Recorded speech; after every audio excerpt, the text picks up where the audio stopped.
First question, is it smart to put strength/running on maintenance when going on a cutting phase? It does depend. So you definitely don't want to necessarily try and put strength on maintenance, or you don't want to try and put your strength training on maintenance. The main thing when you're going into a cut, if you want to improve your body composition and not just lose weight on the scale, there is a difference. Improving your body composition is what happens when you lose mostly fat and you maintain muscle, or in some cases, rare cases, in a deficit, gain muscle. But for most people, their main goal is to lose body fat and therefore improve their body composition, not necessarily just lose weight. And the best way to do that, because being in a calorie deficit is naturally going to be catabolic, which another word for that is causing muscle loss. The thing that you really want to focus most on is training as if you were trying to gain muscle. So even though you're not going to be eating like you're trying to gain muscle, when you train with that mindset, in that approach, you are far more likely to maintain more muscle. Obviously, you can't be in some crazy deficit. You've got to be eating plenty of protein in order to maintain that muscle. I would say in a deficit, at least a gram of protein per pound of body weight.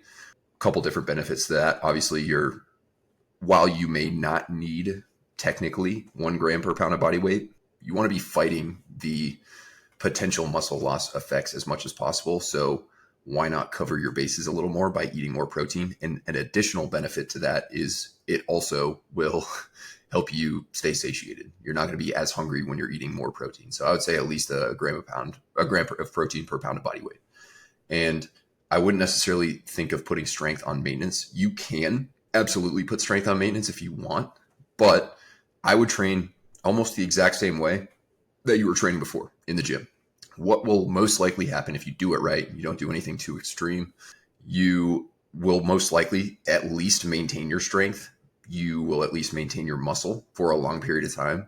Maybe not forever, maybe not for your entire cut. But if you start losing strength and start losing muscle pretty early on in a cut, you probably aren't doing something correctly. You definitely can maintain strength for a while in a cut. Not perpetually, but for a little while.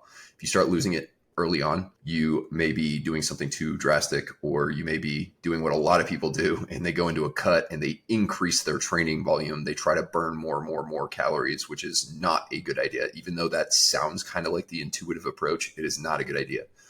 When you're in a calorie deficit, you're also in a recovery deficit. So when you go into a cut and then you increase training volume or intensity, I would say definitely keep intensity high, but a lot of people's definition of intensity is to just do more and try to be as fatigued and smoked as possible all the time. Keep your intensity high in regards to how hard you're pushing your sets, but don't try and do like some crazy intensity like Metcons and HIIT and all that kind of crazy stuff all the time in combination with going into a cut. Don't try to increase your cardio. You mentioned cardio as well. I absolutely would consider, unless you have performance goals for cardio, I would consider potentially reducing your cardio a little bit. I know that sounds a little bit off compared to what most people do when they go into a cut, but if your goal is mainly body composition and not necessarily cardio performance, like you're not trying to get really good at running or anything like that, you can almost use cardio as like a ace up your sleeve. If you start doing cardio early on, your body's going to adapt to it relatively quickly, and you're going to need more and more. You're going to need to eat less and less as the cut goes on.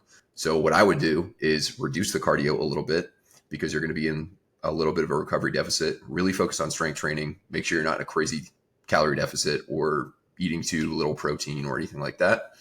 And really just focus on your strength training and try to gain strength. Even if you don't end up gaining a ton of strength, that should be your mindset towards strength training, because that is going to preserve as much muscle as possible. And that is going to be your best insurance on not losing muscle and fat, or more fat than muscle, which happens to a lot of people when they try and go the calorie burn route. Using your training as a means of losing weight, body fat, whatever it may be, is not a very sustainable approach. It can be a good short-term approach. That's why I considered cardio to be more of an ace up your sleeve.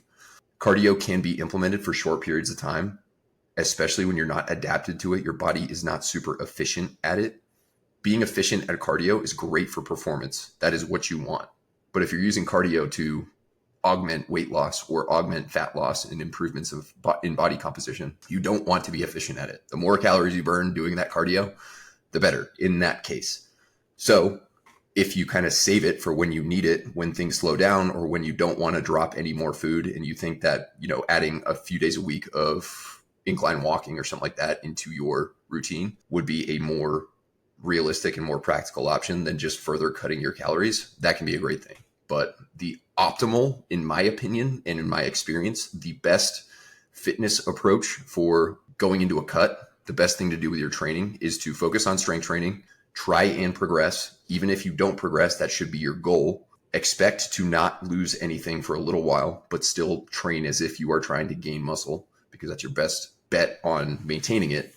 And just walk for your activity. You absolutely can do a little bit of cardio for health, but just remember that you are not going to be recovering as well from your training. And if you try and throw in more cardio, or if you try and just do it just as much cardio right off the bat, you're not going to have that ace up your sleeve, because there is a limit to what the body can handle in regards to cardio. And just doing more and more cardio, that might be a lot of people's first thought when they start hitting that plateau. I'm going to do cardio early, and when I hit the plateau, I'm just going to do more.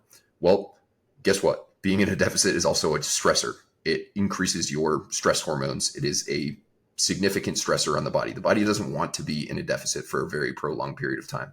And additionally, doing cardio in that environment is also a stressor. So it's just going to increase your stress levels, and you're not going to feel great. You might lose weight on the scale, but most likely it's not going to be the type of weight you want, and you're going to feel terrible, and it's not sustainable. So definitely did not directly answer that question. It does depend on lots of different things and what your goals are. But if your main goal is body composition, I would take that route. If your main goal is performance, you probably want to at least continue to try and progress on your conditioning and your strength and stuff like that. But it really just depends on what you're going for and how long you're going to be in the diet and multiple different other factors. But those are hopefully some things you can consider as you approach it, and hopefully that helps you kind of develop the idea of it.